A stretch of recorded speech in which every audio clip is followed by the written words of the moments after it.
باپ اور بیٹے اور روح القدس کے نام میں آمین۔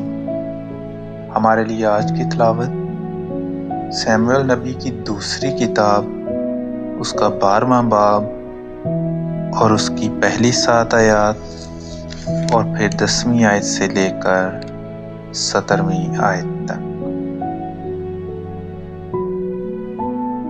اور خداوند نے ناتان کو داؤد کے پاس بھیجا تو اس نے جا کر اس سے کہا کہ ایک شہر میں 2 آدمی تھے، ایک ان میں سے دولت مند اور دوسرا کنگال تھا۔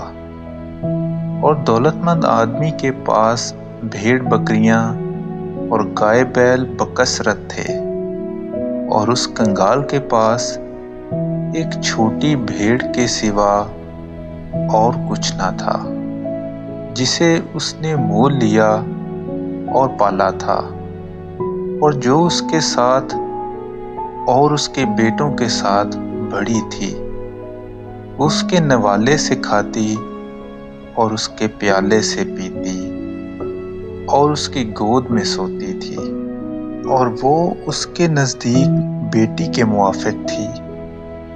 اور ایک مہمان اس دولت مند آدمی کے ہاں آیا تو اس نے کنجوسی کی کہ اپنی بھیڑوں اور بیلوں میں سے لے کر اس مہمان کے لیے جو اس کے ہاں آیا تھا ضیافت تیار کرے۔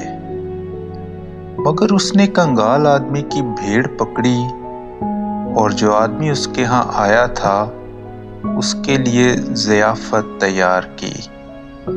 تب داؤد کا غصہ اس آدمی پر بھڑکا اور اس نے ناتان سے کہا، زندہ خداوند کی قسم، جس آدمی نے یہ کیا وہ موت کا سزاوار ہے۔ وہ اس بھیڑ کے عوض 4 گنا بدلہ دے گا، کیونکہ اس نے یہ کام کیا اور رحم نہ کیا۔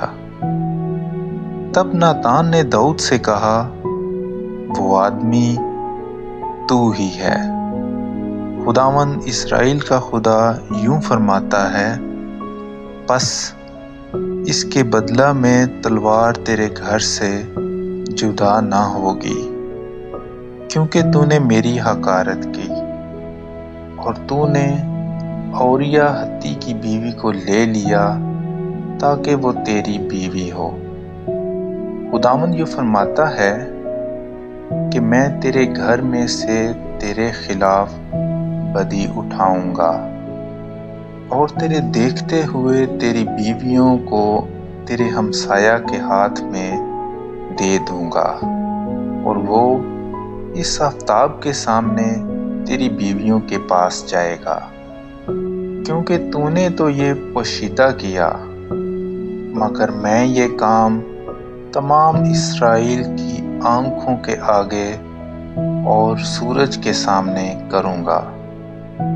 تب داؤد نے ناتان سے کہا، بے شک میں نے خداوند کے خلاف گناہ کیا ہے۔ ناتان نے داؤد سے کہا، خداوند نے بھی تیرے گناہ سے درگزر کی، اور تو نہیں مرے گا، لیکن چونکہ تو نے اس کام کے باعث خداوند کی حقارت کی، جو بیٹا تیرے لیے پیدا ہوگا وہ مر جائے گا۔ اور ناتان اپنے گھر چلا گیا، اور خداوند نے اس لڑکے کو جو اوریا کی بیوی سے داؤد کے لیے ہوا مارا، یہاں تک کہ وہ اس سے نا امید ہوا۔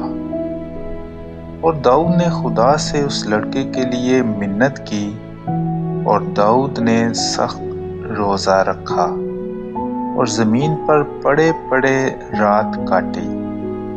تب اس کے گھر کے بزرگ اس کے پاس آئے کہ اسے زمین پر سے اٹھائیں، مگر اس نے انکار کیا اور ان کے ساتھ کھانا نہ کھایا۔